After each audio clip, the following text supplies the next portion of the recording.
¿Qué tal, familia? ¿Cómo están? Siempre un regalo y un privilegio volver a casa y compartir con mi familia, Semilla México, la palabra de Dios. Gracias a Dios por su fidelidad y la libertad de poder abrir juntos la Escritura. Yo me llamo Raúl, para los que no me conocen, y para los que me conocen también me llamo Raúl. Y siempre hago ese chiste y a veces pega y a veces no. Ahorita pegó más o menos, no está mal. Y vamos a estudiar la Biblia. Estamos en la serie de Esencial es, y hoy toca el tema de salvación. Es el tema que el pastor Fermín me pidió que pudiera compartir con ustedes. Y bueno, vamos a abrir la Biblia juntos. Mateo 18, versículo 11. Antes de entrar, por supuesto, vamos a hacer una oración, pero bueno, vamos a orar. En lo que vas a Mateo, oramos y hablamos un poco de este tema que hoy tenemos el regalo de estudiar.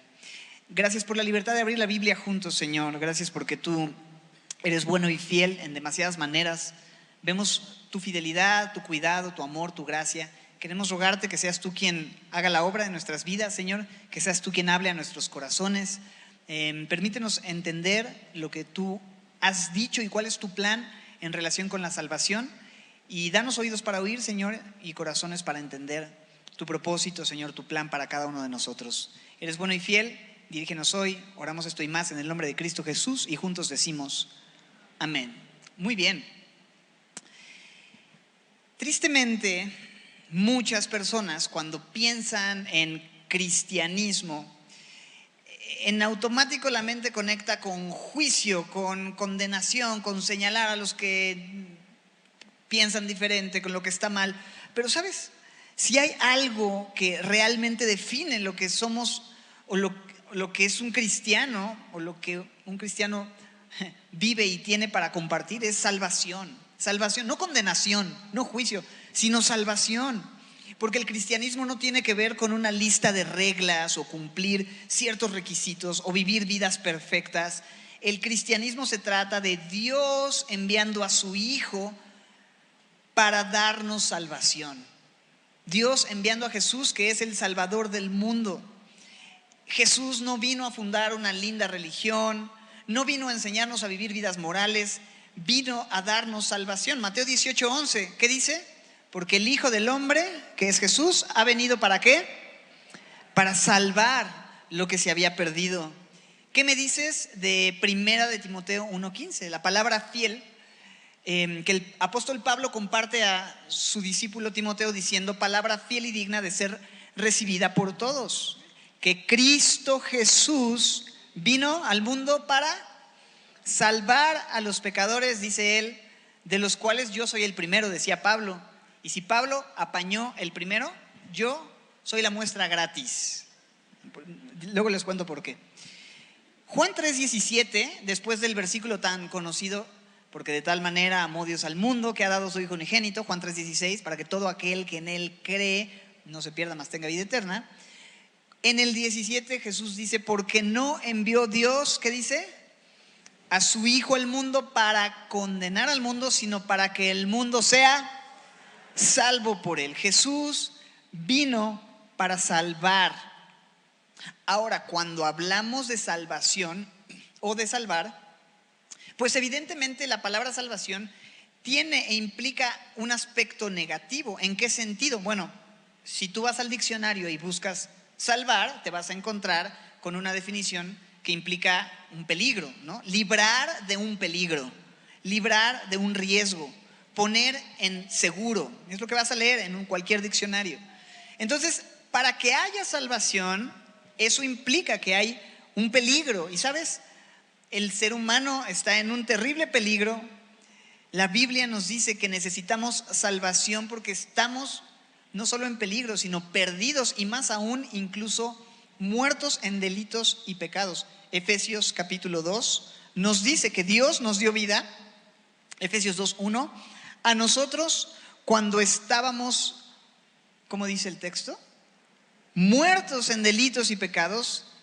Esos pecados en los que andábamos en otro tiempo, siguiendo la corriente de este mundo, de acuerdo al príncipe de la potestad del aire, el espíritu que ahora opera en los hijos de desobediencia, entre los cuales también todos nosotros vivimos en otro tiempo en los deseos de nuestra carne, haciendo la voluntad de la carne y de los pensamientos, y éramos por naturaleza hijos de ira. Vamos a hablar de eso más adelante, lo mismo que los demás. Pero el punto acá es que había un gran problema.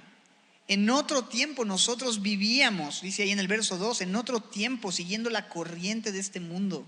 En otro tiempo estábamos muertos. Había un problema para aquellos que antes no conocíamos al Señor. Y el problema de todo hombre no es un problema solamente, digamos, un problema temporal, quizá matrimonial, económico, financiero, un problema de salud, un problema, no sé, político, un problema social, el problema de la humanidad, el problema de las personas. Es un problema mayor, es un problema espiritual.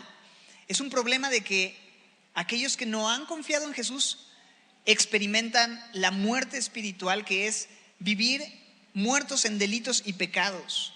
Y la Biblia establece que esto es resultado del pecado. ¿Te acuerdas Romanos 6:23? Porque la paga del pecado es muerte. Nuestro mayor problema es el pecado y la paga del pecado es la muerte.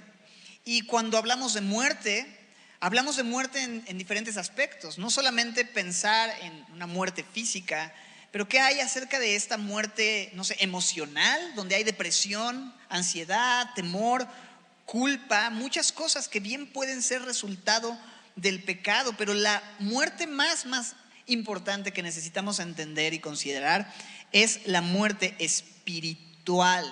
La muerte espiritual, que no solamente lo entendemos como desintegración del espíritu o algo así, porque si la muerte física es la desintegración del cuerpo, ¿sabes? La muerte espiritual va más allá de desintegración del espíritu o algo así. Habla de destitución eterna de la presencia de Dios, que el espíritu de una persona vive separado de Dios, no solo por un tiempo, sino por la eternidad. A eso es a lo que la palabra de Dios llama muerte espiritual. ¿Te acuerdas?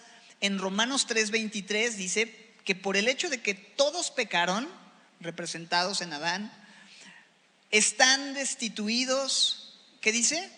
De la gloria de Dios. La traducción en lenguaje actual dice: todos hemos pecado y por eso estamos lejos de Dios. Todos hemos pecado y ese pecado ha hecho una separación entre Dios y nosotros. Estamos lejos de Dios, no podemos acercarnos a Dios, no podemos tener una relación con Él, no tenemos acceso a su presencia, no tenemos acceso a la vida. Y por lo mismo, porque no podemos tener acceso a Dios y fuimos creados para estar cerca de Él, nos sentimos incompletos, insatisfechos, vacíos, porque hay un abismo entre Dios y nosotros por causa de ese pecado que hace una separación. En 2 de Tesalonicenses 1, versículos 8 y 9, Pablo viene hablando acerca de cómo el Señor Jesús se va a manifestar desde el cielo en aquel día. Y dice que vendrá en llama de fuego para dar retribución a los que no conocieron a Dios, ni obedecen al evangelio de nuestro Señor Jesucristo. Estos sufrirán pena de eterna perdición, excluidos de la presencia del Señor y de la gloria de su poder. Excluidos de la presencia del Señor. Aquellos que no confíen en la obra de Jesucristo como Salvador, y vamos a hablar un poco más de eso, sufrirán pena de eterna perdición, excluidos de la presencia del Señor. Una separación, un sufrimiento eterno, una separación eterna, una exclusión permanente de la presencia de Dios. Y eso, mis hermanos, eso es un problema realmente grave y mucho más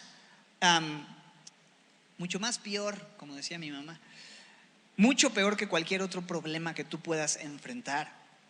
Alguno podría decir: bueno, no creo que sea tan grave. Yo pienso que si le echo ganas y me pongo las pilas y me porto bien y voy a la iglesia, con eso yo creo que puedo mediar el asunto con Dios y Dios va a decir: no es tan malo, puede estar cerca de mí, puedo tener una relación eterna con Él, no hay problema, yo creo que no eres tan malo. La Biblia enseña que parte de la tragedia de nuestra perdición y nuestra condición es que no hay absolutamente nada que podamos hacer por nosotros mismos para salvarnos de nuestra condición de estar separados de Él, para salvarnos por nosotros mismos. Es como una persona que está en el mar y está ya muy mar adentro, entró, rompió una ola, dos, tres, entró y después quiso salir, ya no pudo, la marea le llevó mar adentro, está muy cansado, está sin fuerzas, tragó agua, está inconsciente, empieza a hundirse. ¿Te imaginas? Lo absurdo sería que dijera dentro de sí, no importa, ahorita me aliviano, ahorita le echo ganas, ahorita me salvo, ahorita salgo. ¿Puede? ¿Cuál es su única esperanza? Su única esperanza es que haya alguien más que venga y le dé vida. Eso es una imagen, por decirlo, un ejemplo de cómo espiritualmente nosotros estamos muertos prácticamente. Estamos ya sin esperanza alguna fuera de la ayuda externa que alguien pueda ofrecernos. Como decía decía en el Chapulín Colorado, ¿no? Y ahora, ¿quién podrá ayudarme? ¿Y qué crees? El Chapulín Colorado no puede hacer nada por ti. Pero Dios envió a su Hijo. Sin embargo, tú mismo no puedes ayudarte. La Biblia establece que por las obras, la salvación no puede tenerse por obras para que nadie se gloríe, pero también dice en Romanos 3:20 que es por las obras de la ley, o sea, echándole ganas para cumplir, no robarás, no matarás, honra a tu padre y a tu madre, etcétera, los mandamientos, la ley de Dios. Dice el texto, ningún ser humano, ¿qué dice? Será justificado delante de Él. Ningún ser humano será justificado. Nadie puede presentarse como justo e inocente delante de Dios por sus buenas obras. ¿Cuál es la única solución? ¿Cuál es la opción? ¿Estoy entonces destinado o la humanidad está destinada a la muerte eterna sin alternativa? Bueno, así sería si no fuera porque Dios, sabiendo que esa era nuestra condición, intervino y nos envió un Salvador. Y es maravilloso porque cuando tú vas a la Biblia te encuentras con que Dios quiere salvar, con que Dios hizo todo desde el principio, desde Génesis, en donde Dios, teniendo comunión con Adán y Eva, les da instrucciones. Ellos deliberadamente desobedecen la instrucción de no comer de ese fruto que Dios dijo no comieran, y desobedecen deliberadamente, y por lo tanto, escogiendo desobedecer a Dios y vivir sin Él, haciendo a un lado el regalo de perfecta comunión, diciendo esto no es lo que necesito, a pesar de la desobediencia de Adán y Eva, representándonos a cada uno de nosotros, a pesar de esa traición, a pesar de la muerte que eso trajo, la maldición, el temor, la vergüenza. Simplemente lee en Génesis 3 cómo fueron los eventos. En medio de todo lo que nosotros arruinamos, Dios dijo en Génesis 3:15 una promesa de salvación. Desde Génesis Dios ya estaba anunciando en el momento más oscuro de la historia de la humanidad que Él habría de enviar un Salvador. Porque le dice a la serpiente, voy a poner enemistad entre ti y la mujer, entre tu simiente y la simiente suya. Esta te va a herir en la cabeza y tú le vas a herir en el calcañar. ¿Qué significa eso? Que Dios está prometiendo que vendría un hijo de Eva a quien la serpiente iba a herir en el talón. Una herida dolorosa en el talón, sí, pero no una herida de muerte. Pero la simiente de la mujer, él habría de herir a la serpiente. ¿En dónde? En la cabeza. Y en la cabeza sí habría una herida de muerte. ¿Y sabes qué apuntaba eso? La obra de Jesús en la cruz, donde Jesús venido el cumplimiento del tiempo, nacido de mujer, Él vino para morir. Y vino para que en la cruz del Calvario Él aplastara de una vez y para siempre a Satanás, la serpiente antigua. Y Dios está anunciando que eso habría de suceder desde Génesis 3. Y lo vemos a través de toda la Biblia, porque toda la Biblia es la historia de Dios salvando. Porque Dios tiene como su anhelo y su propósito relacionarse con nosotros y sabe que nuestro pecado había hecho una diferencia. Pero Dios proveyó a través de Jesús salvación, y vamos a hablar un poco más de eso. Pero me encanta entender eso. La única manera de poder recibir salvación no es por algo que yo pueda hacer, sino aceptando lo que Dios ofreció en Jesús para que yo pudiera recibir esa salvación. Y eso es que Él fue a la cruz para aplastar la cabeza de la serpiente y acabar con el reino de las tinieblas y ofrecer salvación y vida y perdón. ¿Y sabes cómo se recibe esa salvación? Por gracia. ¿Cómo puedo ser salvo? Solamente como un regalo, por medio de la fe. Lo único que Dios nos pide es creer y confiar en lo que Él ha diseñado, el plan que Él ha trazado para que esto sea posible. Y Efesios 2, 8 y 9 nos dicen así: porque por gracia sois, ¿cómo? Salvos por medio de la fe. Y esto ni siquiera es de nosotros, es un regalo, es un don de Dios. ¿Sabes? No es por obras para que nadie se jacte, para que nadie se gloríe. Puedo ser salvo no por lo que yo haga, sino porque Dios hizo todo en Jesús y me ofrece el regalo de la salvación. Simplemente creyendo en Él, puedo recibir ese regalo y puedo ser rescatado de mi vana manera de vivir. Primera de Pedro 1:18. Sabiendo que fuisteis rescatados de su vana manera de vivir.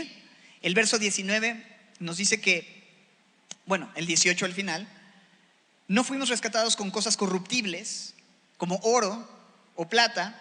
Verso 19. ¿Cómo nos rescató el Señor? ¿Con qué? ¿Qué dice? Con la sangre preciosa de Cristo, como de un cordero sin mancha y sin contaminación. El costo de nuestra salvación fue la sangre de Jesús. No había otra manera, no había otro pago. Todos pecamos, todos merecemos la muerte. Dios es un Dios justo, no podía hacerse de la vista gorda, por lo tanto envió a su Hijo. Él no podía pasar por alto simplemente el pecado sin que fuera pagado. Por lo tanto envió a Jesús para que Él muriera la muerte que nosotros merecíamos y pagara la deuda que nosotros debíamos y ofrecernos la salvación que nosotros no merecíamos, porque Él pagó la deuda al morir por nuestros pecados, y todo eso gratuitamente para nosotros, pero a Él le costó su sangre, un precio muy alto, la sangre preciosa del Hijo de Dios, la sangre de Cristo derramada por nosotros, de manera que nosotros no merecíamos esa salvación, nosotros no podíamos ganar esa salvación, nosotros no podíamos obtenerla de ninguna manera. La salvación deja fuera nuestros méritos, nuestra capacidad, nuestras obras, nuestros logros. Nada de eso es suficiente para que podamos tener la gracia. La gracia es un regalo, y eso es lo que me encanta de seguir a Jesús y del cristianismo como tal, que todas las religiones te invitan a hacer algo a cambio para obtener las bendiciones o la salvación, pero en Cristo tú no tienes que hacer nada más que confiar, recibir y creer lo que alguien más hizo por ti. Y la verdad es que a veces eso nos cuesta un poco de trabajo, porque estamos acostumbrados a querer ganarnos las cosas con nuestro esfuerzo. Pero con Dios no se trata de hacer para obtener, sino de confiar para recibir. No es esforzarme para alcanzar, sino descansar para recibir del Señor. Dice en Tito, capítulo 3, versículo 5, que Dios nos salvó no por obras de justicia que nosotros hubiéramos hecho. Otra vez, no por obras de justicia que nosotros hubiéramos hecho, sino ¿por qué? Por su misericordia. ¿Sabes? La misericordia es que Dios no te da lo que mereces. La justicia es que Dios te da lo que mereces, lo justo, lo que mereces. ¿Y sabes qué es lo que merecemos? La muerte, porque la paga del pecado es muerte. Pero Dios nos da misericordia, o sea, no te da lo que mereces. Hay tres ideas: la justicia, donde Dios te da lo que mereces; la misericordia, donde Dios no te da lo que mereces; y luego viene la gracia, donde Dios te da lo que no mereces. Dios te da la salvación, y eso es lo que hemos recibido, lo que no merecemos: salvación por gracia. Efesios 2:8, por gracia, por medio de la fe. Es un regalo inmerecido, es gracia. Esa es la idea de gracia, es gratuito, es hecho por alguien más y no por ti, es inmerecido, es inalcanzable, es por medio de la fe. ¿Y qué es fe? La fe es creer profundamente, con todo mi corazón. No nada más es saber, no es aceptar intelectualmente, es poner mi confianza y apostar mi vida completa a aquello a lo que le tengo fe. Eso es la fe bíblica. Y la invitación es a creer ¿en quién? En Jesús y su obra en la cruz. Dejar de pensar que se trata de una parte yo hacerlo y otra parte lo que Jesús hizo. No, mis hermanos, es solo lo que Él ha hecho y cuesta trabajo entenderlo y abrazarlo. Sí, hay un lugar para que yo haga algo, por supuesto, pero no para salvación, sino porque ya he sido salvado. Es muy, muy diferente. Ahora, la Biblia nos deja saber eso. Es por la fe, es por creer, es por confiar. Es lo que Jesús pide. Juan 3:16. Dios nos amó de tal manera que envió a su Hijo unigénito para que todo aquel que en Él va a semilla, lee su Biblia todos los días, se porta bien. ¿Qué dice el texto? Para que todo aquel que en Él cree, confiar, no se pierda, mas tenga vida eterna. Y checa Juan 5:24. Palabras de Jesús también. De cierto les digo. En el griego, la neta del planeta. El que oye mi palabra, ¿y qué dice? Y cree al que me envió, tiene vida eterna. ¿Qué dice? Cree al que me envió, tiene vida eterna y no vendrá a condenación, mas ha pasado de muerte a vida. ¿Pero qué es lo que dice? Dice, cree al que me envió. Creer a Dios, que no es lo mismo creer en Dios, porque hasta los demonios creen y tiemblan, pero es muy diferente cuando alguien le cree a Dios, al testimonio de Dios. Y este es el testimonio que Dios nos ha dado, vida eterna. El que tiene al Hijo, tiene la vida. El que no tiene, y esta vida está en su Hijo, evidentemente. El que tiene al Hijo, tiene la vida. El que no tiene al Hijo de Dios, no tiene la vida. Ese es el testimonio. Si tú crees en que en el Hijo está la vida y crees en la obra del Hijo, entonces tienes vida eterna. Pero se trata ¿de qué? De creer. Por eso Pablo decía a los romanos, yo no me avergüenzo del Evangelio. El Evangelio son buenas noticias, las buenas noticias de que Dios estaba en Cristo, reconciliando consigo al mundo, no tomándonos en cuenta a los hombres nuestros pecados, enviando a su Hijo para que Él pudiera pagar nuestra deuda. Y me encanta entender que Pablo decía, yo no me avergüenzo de ese mensaje, porque ¿qué dice? Es poder de Dios para, perdón, no los escucho, ¿para qué? Salvación. Salvación a todo aquel que, ¿qué? Cree. No importa si eres judío, no importa si eres griego, no importa si eres esclavo, libre, hombre, mujer, mexicano, chino, guatemalteco, peruano, francés, no importa tu nacionalidad, tu lengua, tu tribu, la salvación está disponible para todo aquel que ¿qué? Que cree. Es por medio de la fe. Es disponible para todos los que creen. Y no hay ninguna otra cosa que tú puedas hacer para ganar esa salvación. Si hubiera otra manera, entonces ¿por qué tuvo que morir Jesús? Pero Él vino a derramar su sangre eterna para pagar tus pecados eternamente y darte salvación eterna, porque Jesús es el Dios eterno. No solamente es el Hijo de Dios, es Dios el Hijo eterno. Así que la salvación no la puedo ganar, la tengo que recibir, es un regalo. ¿Y qué haces para tener un regalo? Cuando alguien te dice, oye, te quiero regalar, y te ofrecen algo y te dicen, toma, es un regalo, y tú, ¿cuánto te debo? No, es un regalo. No, te lo quiero pagar. No, porque es un regalo. No, pero yo te lo pago. Oh, que la canción. ¿Qué es un regalo? No, pero no seas naco, ya recibe, perdón, no sé qué. Un regalo simplemente se acepta, ¿cierto? Aunque tú, no sé, a veces gente nos regala cosas porque ven que necesitamos el regalo. Hermano, un chiclito, le regalo un chiclito, ¿no? No, gracias. No, sí, hermano, de verdad. Es para su bendición, ¿no? No, estoy bien así. No, bueno, o que otro regalo que le dé un Listerine, cepillo de dientes, otra cosa que le ofrezca. No, yo estoy bien. Y no te das cuenta que necesitas el regalo. Necesitas recibirlo. Pero a veces nosotros pensamos que estamos bien así, ¿verdad? La salvación que hemos recibido no es un chiclito, ¿ok? Es algo enorme que tiene implicaciones y beneficios para nuestra vida mucho mayores a las de un chiclito, ¿ok? La Biblia misma en Hebreos 2 habla de que nuestra salvación es una salvación enorme. Es una salvación tan grande, dice el autor de Hebreos. Y es tan grande porque esa salvación me abarca muchos aspectos de los que soy salvo. Por ejemplo, ¿sabes que la salvación es salvación porque me salva de cosas como la ira de Dios? Porque tú dices, no, pues me salva de qué? No, del infierno.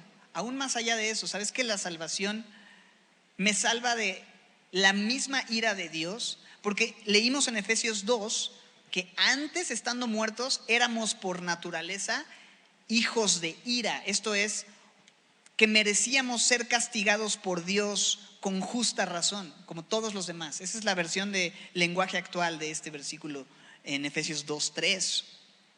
Dios es justo, nosotros merecíamos la ira de Dios por nuestro pecado, y Cristo cargó sobre él la ira que nosotros merecíamos.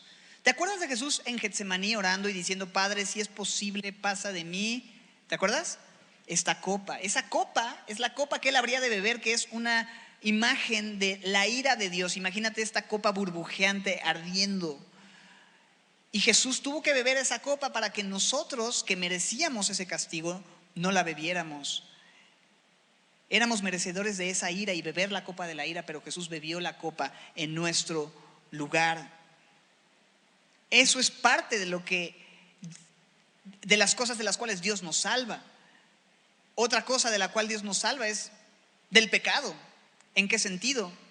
Pues déjame ponerlo en 3 maneras. Del pecado en el pasado, en el presente y en el futuro. ¿Cómo es esto? Bueno, en el pasado fui salvo de la paga del pecado, que es la muerte. Cuando confié en Jesús, la Biblia dice, el que cree en mí ha pasado de muerte a vida. La paga del pecado es muerte, pero la dádiva, ¿te fijas? El regalo, el don de Dios es vida eterna en Cristo Jesús. Si tú has creído en Cristo Jesús y estás en Cristo Jesús, te ha sido dada la vida. Y la paga del pecado, que es la muerte, ya no es una deuda tuya, porque ya fue pagada en Jesús y tú has sido justificado y has recibido vida. Fuiste salvo de la paga del pecado pasado. Pero dijimos pasado, presente y futuro, ¿verdad? Fui salvo de la paga del pecado. Hoy estoy siendo salvado del poder del pecado en mi vida. Porque antes yo no podía dejar de pecar. Pero hoy puedo no pecar. ¿Sabes por qué? Porque Jesús me ha dado su Espíritu Santo. Y el Espíritu Santo es un espíritu de poder, amor, dominio propio, que me permite vivir una vida que ama a Dios y a otros, que vive una vida que glorifica a Dios, que me santifica en el diario vivir. Y aunque todavía la carne está ahí y hay una lucha dentro de mí entre la carne y el espíritu, ya no me domina la carne, porque ahora el espíritu que Dios ha hecho morar en mí me permite someter a la carne y vivir una vida de acuerdo al espíritu, una vida que tiene como fruto amor, gozo, paz, paciencia, benignidad, bondad, fe, mansedumbre, templanza. Y hoy soy libre del poder del pecado. Ya no tengo que vivir pecando. Antes no podía no pecar, hoy puedo no pecar. Y eso es en el presente. Soy salvo del poder del pecado. Aunque hay una lucha, el pecado ya no tiene el control de mi vida, porque Dios, a través de la obra de Jesús, me ha hecho libre del poder del pecado en el presente. Pero hay una promesa hacia el futuro también. Y esa promesa futura es que en el futuro seré salvo de la presencia del pecado en mi vida. Porque el pecado aún mora en mí. Y hay una lucha. Y a veces puedo caer, pero puedo también venir al Señor y saber que si alguno hubiere pecado, abogado tenemos para con el Padre, a Jesucristo. Sin embargo, hoy hay una lucha, aún puede haber pecado, y si alguno dice que no tiene pecado, le hace a él mentiroso. Pero vivimos constantemente disfrutando de la gracia de Dios, buscando una vida en el Espíritu, ya no haciendo del pecado un hábito, sino viviendo una vida que glorifica a Dios. Sin embargo, aún hay pecado hoy, sí, pero hay la promesa de que en aquel día el Señor Jesucristo transformará el cuerpo de la humillación nuestra, este cuerpo sujeto al pecado, para que sea semejante al cuerpo de la gloria suya. Dice en Filipenses 3:21, por el poder con el cual también sujeta a sí mismo todas las cosas. ¿Qué significa esto? Que habrá un día en el que el Señor nos va a dar cuerpos glorificados y ya no tendremos ni el deseo ni la capacidad de pecar. Viviremos en un nuevo cuerpo libre de la presencia del pecado. Eso es lo que llama la Biblia glorificación. En el pasado fui salvo de la paga del pecado, justificado. En el presente soy salvo del poder del pecado, estoy siendo santificado. Y en el futuro seré salvo de la presencia del pecado. En ese tiempo seré, ¿qué seré? Glorificado, con un cuerpo nuevo. Y esto es parte de lo que Dios me ofrece cuando confío en Jesús como Salvador. Salvación del pecado en el pasado, en el presente y en el futuro. Pero ¿sabes de qué más me salva? Me salva de la muerte misma y del temor a la muerte. En 2 de Timoteo 1:10, Pablo dice que Jesucristo nuestro Salvador quitó la muerte y sacó a luz la vida y la inmortalidad por el Evangelio. Jesús quitó la muerte, trajo la inmortalidad, y con su muerte y su resurrección Jesús mató a la muerte. Por lo que podemos decir: oh muerte, ¿dónde está tu victoria?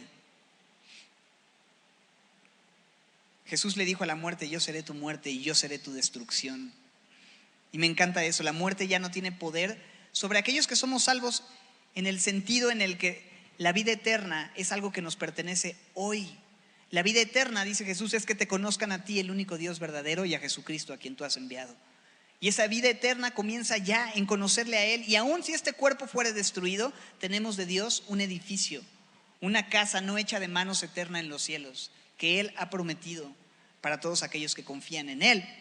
Ahora, ¿temor a la muerte había? Claro que sí. Teníamos miedo de qué iba a suceder con nosotros después de morir. Y dice en Hebreos 2:14 que así como los hijos participaron de carne y sangre, Jesús también participó de carne y sangre para destruir por medio de su muerte a aquel que tenía el imperio de la muerte. ¿Te acuerdas? Aplastar la cabeza de la serpiente. Esto es, ¿a quién? Al diablo. Jesús destruyó al que tenía el imperio de la muerte y libró a todos los que por el temor de la muerte estaban durante toda la vida sujetos a servidumbre. Teníamos temor, vivíamos en la servidumbre del temor a la muerte, esclavizados a ritos, a religiones, a temor, a muchas cosas. Pero cuando entendimos que Jesús había venido para darnos vida eterna y que la muerte ya no es algo a temer, sino es realmente lo mejor que podría pasarle a un hijo de Dios, porque es la manera en la que vamos a estar finalmente con nuestro Salvador y le veremos cara a cara y le veremos tal como Él es. Entonces nuestra visión acerca de la muerte es muy distinta, ¿cierto? Y Él ganó para nosotros el que nosotros vivamos de esa manera y podamos pensar de esa manera. Somos salvos del temor a la muerte, somos salvos de todo esto, somos salvos también, ¿sabes de qué? De la condenación. Ninguna condenación hay para los que están en Cristo Jesús. Ninguna condenación. Jesús dijo en Juan 5:24, ya lo leímos, pero me encanta: aquel que cree a Dios en relación con Jesús, acerca de quién es Jesús, no vendrá a condenación, mas ha pasado de muerte a vida. No hay ninguna condenación. Dios te salva de la condenación, de la muerte, del temor a la muerte. Pero ¿sabes de qué también? De una vida vana, de una vida sin propósito. Primera de Pedro 1:18, sabiendo que fuisteis rescatados de vuestra vana manera de vivir. Me encanta eso. No solamente Dios nos salva de las consecuencias eternas, sino de las consecuencias temporales. Porque pudimos haber vivido una vida vana, esto es, vacía, hueca, sin propósito, sin razón, enfocada solamente en el aquí y en el ahora, pensando que se trata de lo que hacemos y el día a día y mantenernos como que sobrevivir en este mundo tan complicado. Pero cuando hemos confiado en Jesús, Él nos salva de vivir una vida pensando que de eso se trata nuestra vida. Y nos permite ver con claridad que nuestra vida es más grande que solo lo que veo en el aquí y en el ahora, que solo lo que hago en lo temporal. Y todo lo que hago tiene un propósito y un impacto para la eternidad, para su gloria. y que Él no se olvida de nuestro trabajo y de todo lo que en el día a día haces por tu familia, por tus hijos, en tu trabajo, en la escuela. Todo lo que haces ya no es nada más para lo temporal. Él te salvó de vivir una vida vana. Todo tiene un sentido y un propósito eterno. La salvación que Dios ofrece es una salvación enorme, ¿estás de acuerdo?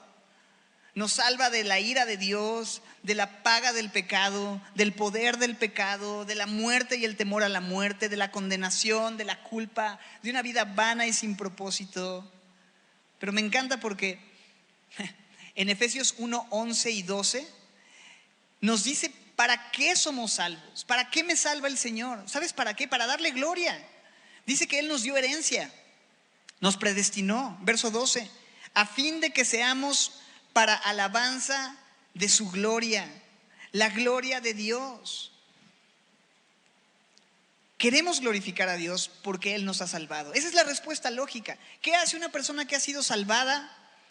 Mira, Salmo 18:46 es una proclamación de alabanza de parte de aquellos que han sido salvados.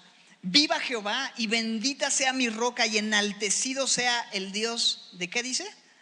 De mi salvación. Y luego el Salmo 40, verso 16, me encanta. Gócense y alégrense en ti todos los que te buscan y digan, ¿cuándo? Siempre. ¿Quiénes? Los que aman tu salvación. ¿Qué cosa? Jehová sea enaltecido. Digan siempre los que aman tu salvación. ¿Hay alguien en este lugar que ama la salvación de Dios? ¿Que ha sido salvo y ama la salvación de Dios? Entonces debes decir junto conmigo, Jehová sea enaltecido. ¿Lo decimos?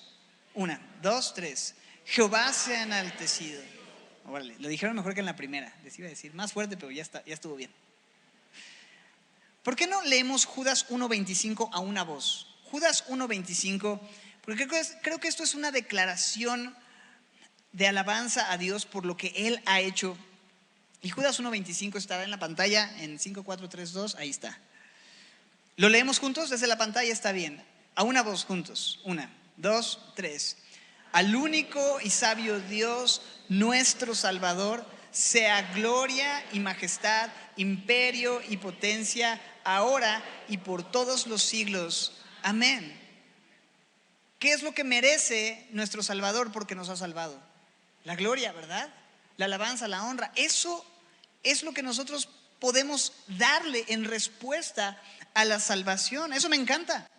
Sí hay un lugar para vivir una vida que le agrade, una vida correcta, una vida recta, una vida en la verdad, una vida honrando a Dios.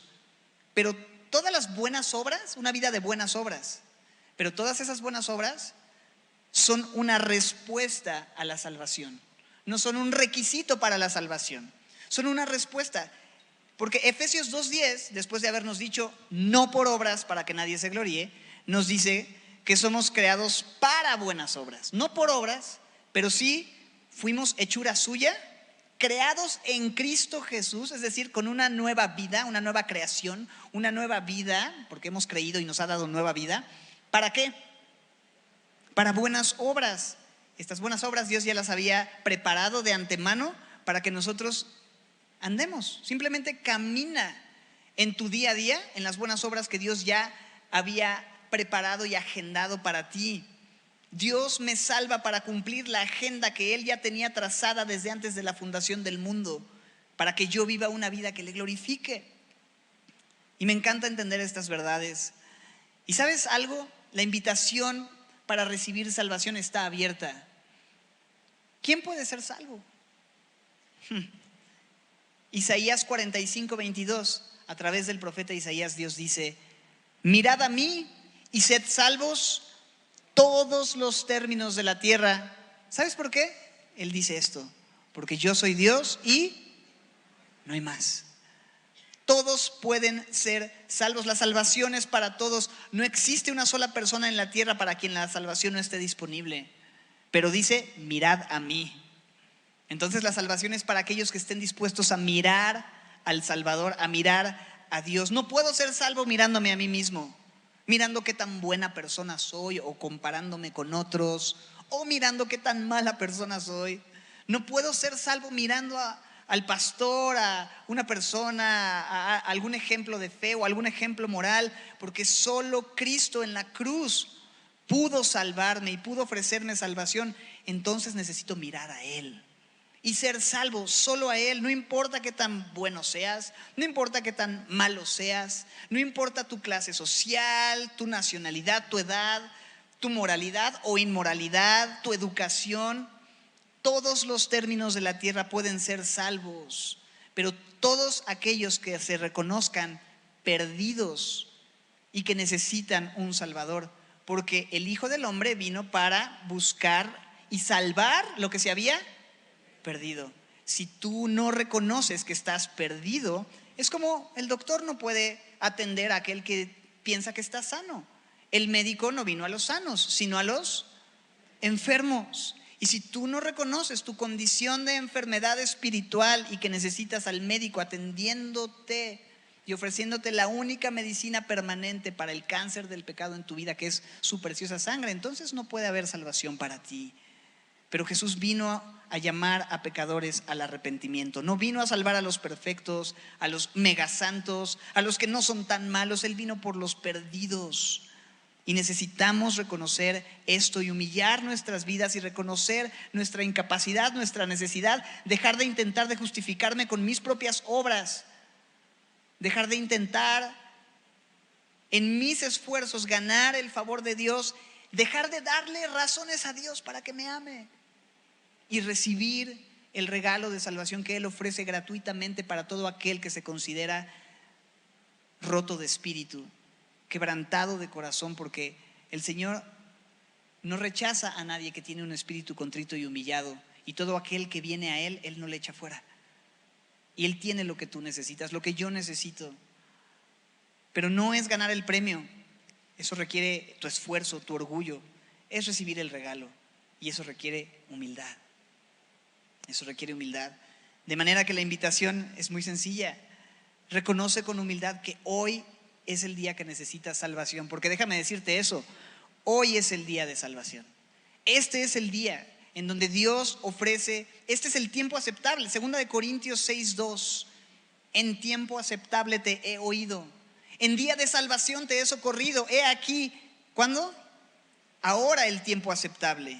He aquí, ahora el día de salvación. Tú no sabes si mañana vas a tener tiempo, tú no sabes si va a ser demasiado tarde. Este es el día de salvación. Y el único nombre debajo del cielo en el cual podemos ser salvos es el nombre de Jesucristo. Nadie más hizo lo que solo Él hizo para ofrecernos esa salvación tan grande. ¿Cómo puedo ser salvo? ¿Qué tengo que hacer? Romanos 10 me lo pone tan sencillo, que si confesares con tu boca que Jesucristo es el Señor y creyeres en tu corazón que Dios le levantó de los muertos, ¿qué dice? Entonces serás salvo, porque con el corazón ¿se qué? Se cree para ser justificado, pero con la boca se confiesa para salvación. Lo único que tienes que hacer es reconocer y declarar con tus labios que Jesucristo es tu Salvador y tu Señor. Arrepentirte de tu pecado, reconocer que en Él está todo lo que necesitas para tener salvación el día de hoy y rendirle tu vida solo a Él. Inclinemos nuestro rostro y vamos a orar. Señor, gracias porque nos permites el día de hoy meditar en este aspecto esencial de nuestra fe, que es la salvación, Señor, y verlo una vez más de una manera tan sencilla quizá, pero muy necesaria, recordar y para muchos quizá hoy considerar por primera vez. Porque tal vez hemos pensado que por nuestra capacidad o por nuestra religión o nuestras obras estamos bien para contigo, pero tu palabra nos muestra que si no hemos recibido la oferta de salvación en Cristo, puesto que Él murió, estamos muertos en delitos y pecados. Y solamente, Señor, a través de la fe en la obra de Jesús es que podemos ser trasladados de esa condición de muerte a la vida y a la vida eterna, de las tinieblas a la luz permanente, a la luz admirable. Te pido, Señor, que si hay alguien en este lugar que por primera vez necesita tomar una decisión de fe y caminar hacia ti, Señor, ya no confiando en sus obras, sino confiando en tu obra perfecta, que hoy tú toques su corazón y le hagas creer y confiar solo en ti. Que hoy pueda recibir el regalo, aunque piense que no lo necesita, que hoy pueda entender su condición y rendirse a ti.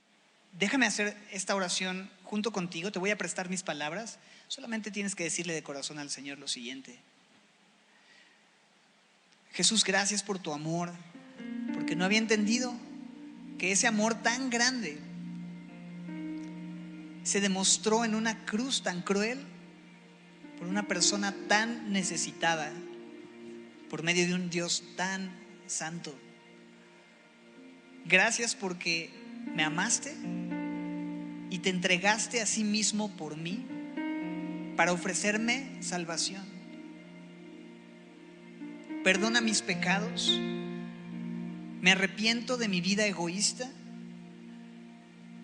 reconozco que te necesito y acepto hoy tu amor como un regalo inmerecido. Gracias por la cruz, gracias por Jesús, gracias por tu salvación. Ayúdame a caminar en esta nueva vida. Me tomo de tu mano fuerte y confío solo en ti. Gracias, Jesús. Gracias, Dios, en tu nombre.